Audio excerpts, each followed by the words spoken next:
నేను తనతో మాట్లాడుతూ వచ్చిన నేను 99 అక్టోబర్లో నేను హెబ్రోన్కి వచ్చాను. 2005 వరకు నేను హెబ్రోన్లో ఉన్నాను.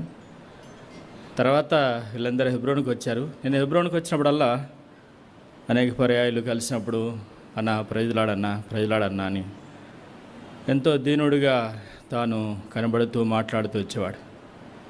నేను యూత్ క్యాంపులో కలిసిన తర్వాత కూడా ఎక్కడున్నావు తమ్ముడు అంటే, అన్న నేను రామడుగులో ఉన్నానన్నా అని తాను చెబుతూ కొన్ని వ్యక్తిగత విషయాలు నాతో పంచుకుంటూ వచ్చాడు. కానీ నేను ఈ సమయంలో నా హృదయంలో ఉన్నటువంటి భారం ఏంటిదంటే, జరిగిపోయినటువంటి విలియం కేరీని గురించి చెప్పుకునే దానికంటే కూడా ప్రస్తుతం మన కళ్ళ ముందున్నటువంటి సహోదరి తన పిల్లల గురించి నేను ఒక మాట దేవుని సేవకులైనటువంటి మీ అందరితోనూ, అలానే పెద్దలైనటువంటి మీ అందరితో కూడా నేను విన్నవించుకునే మాట ఏంటిదంటే, భక్సింగ్ గారి గురించి ఎన్నో మాటలు చెబుతున్నాం.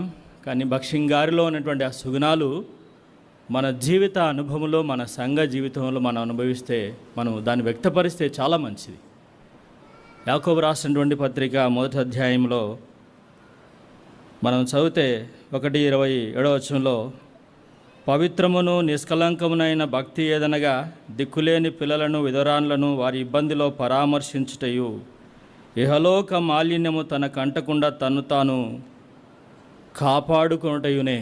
నిజమైనటువంటి భక్తి ఏంటిదంటే, ఇదివరకు రామడుగు బ్రదర్ సాక్ష్యం చెప్పాడు.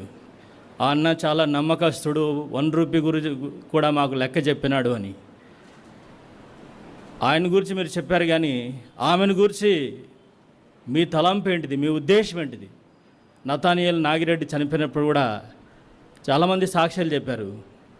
ఆ రోజు తిమోతి గారిని కూర్చోబెట్టి నేను మాట్లాడాను, కానీ ఏమీ సార్థకం కాలేదు. 1 సంవత్సరం రోజులు మాత్రమే ఆమెను చల్లపల్లిలో ఉంచుకున్నారు, తర్వాత బయటికి వెళ్ళగొట్టారు. సేవకుడు పోయాడు కాబట్టి ఆమెను ఎలగొట్టేసి ఇంకొక సేవకుని తెచ్చుకొని పరిచర్యలు జరిగించుకునేది కాదు నిజమైనటువంటి భక్తి అంటే. స్పెషల్ మీటింగ్స్ పెట్టుకునేది కాదు నిజమైనటువంటి భక్తి అంటే. మన కళ్ళ ముందు కనబడుతుంది సహోదరి, 3 నెలల బాబు 3 ఏళ్ళ బాబు మన మధ్యలో ఉన్నాడు. వారి విషయమైనటువంటి మీ బాధ్యత ఏంటిది? నా బాధ్యత ఏంటిది? చచ్చిపోయినకి మట్టేస్తున్నాం, బతికున్నటువంటి వారి సంగతి ఏంటిది? ప్రాముఖ్యంగా హెబ్రోన్ సహవాసంలో ఉన్న దౌర్భాగ్యత ఏంటిదంటే, ఆ భర్త చనిపోయిన తర్వాత, సేవకుడు చనిపోయిన తర్వాత ఆ తల్లి పిల్లలను బయటకు వెళ్ళగొడుతున్నారు. దీని విషయంలో ఎవరికి బాధ్యత లేదు. ఒకవేళ సంపాదించుకున్న వాళ్ళు ఉన్నారంటే వాళ్ళ డబ్బుతో ఎంజాయ్ చేస్తుండొచ్చు. ఇలాంటి యథార్థంగా దేవుని సేవ చేస్తున్నటువంటి దేవుని సేవకుల కుటుంబ విషయాల్లో మనం ఎవరం కూడా బాధ్యత మనం తీసుకోవడం లేదు.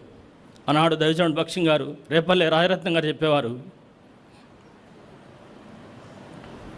నన్ను భక్సింగ్ గారు సేవకు పంపిన తర్వాత నా పిల్లలందరూ చాలా గుంపుగా ఉండేవాళ్ళు. వాళ్ళకి 10 నాళ్ళు భోజనమే దొరికేది కాదు. ఏంది దైవజనుడు భక్సింగ్ గారికి కొంతైనా ఆలోచన లేదా? ఎందుకు ఇట్లా అనుకునేవాడిని. ఒకరోజు ఆయన చెప్పా చేయకుండా వచ్చాడు నా దగ్గరికి. వచ్చి ప్రార్థన చేసిన తర్వాత ఆయన బాక్స్లో ఒక కట్ట వేసిపోయాడు. తండ్రి మనసు ఇది అని చెప్పాడు. ఈరోజు మన సంఘాల్లో కావచ్చు, మన సహవాసంలో కావచ్చు, ఇటుకు వచ్చిన తర్వాత ఎన్నో నీతి సూక్తులు వల్లించి మనం వెళ్తున్నాం. ఉపదేశకులు 10,000 మందినను తండ్రులు మనకు లేరు. ప్రాముఖ్యంగా హెబ్రోన్ సహవాసంలో నేను హయత్నగర్లో ఉన్నాను. హయత్నగర్లో ఆల్ డినామినేషన్స్ పాస్టర్స్ ఫెలోషిప్ ఉంది.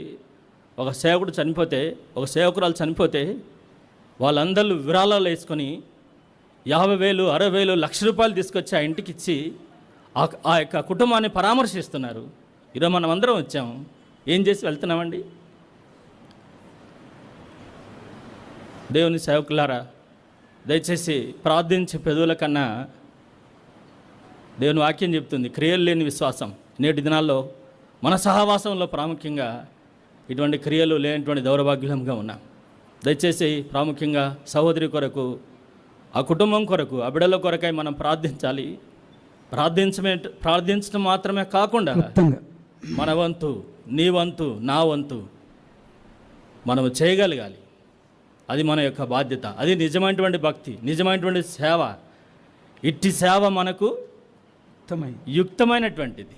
కాబట్టి దయచేసి నా హృదయంలో ఉన్నటువంటి వేదన నేను వ్యక్తపరుస్తున్నాను. కాబట్టి దేవుని సేవకులైన మనం అందరం కూడా ఈ విషయంలో బాధ్యత వహించి అటువంటి విధురాన్లుగా, అనాథలుగా ఉన్నటువంటి వారు, నీతిమంతుని పిల్లలు తన తదంతరం ధన్యులుగా చేయబడాలి. కాబట్టి ఈ కుటుంబాన్ని, సహోదరిని, తన పిల్లలను ఆదరించి సౌడు విలియం కేరీ విషయంలో ప్రాముఖ్యంగా నేను రామడుగు సంఘానికి చెప్తున్నాను. నిజమైనటువంటి సేవ అంటే ఏంటిదే, ఈయన వెళ్ళిపోయింది కాబట్టి ఇంకొక సేవకుని తెచ్చుకొని మేము సేవ చేయించుకుంటాం కాదండి. ఆ సహోదరిని, ఆ పిల్లలను మీరు పరామర్శించవలనే బాధ్యత మా మీద ఉంది అని మీరు ఎరిగితే అదే మీ సంఘానికి ఉన్న ఘనత, గౌరవం. అది లేకుండా ఇంకొక సేవకుని తెచ్చుకొని సేవ చేసుకుంటే అది కాదు సేవ, ఇది సేవ. కాబట్టి మన సంఘాల్లో ఇటువంటి దృక్పథాన్ని కలిగి పెద్దలైనటువంటి వారు కూడా ఇలాంటి వారి విషయంలో బాధ్యత వహించాలని నేను వారికి మనవి చేస్తున్నాను. నా ఆవేదనను నేను వ్యక్తపరుస్తున్నాను. దేవుడు అట్లు సహాయం చేయను గాక. Praise the lord. ప్రేమల తండ్రి, పరిశుద్ధమైన దేవా, మరి సమయాన్ని అనుగ్రహించి మరి టీ కొరకు ప్రార్థిస్తూ ఉంటున్నాం.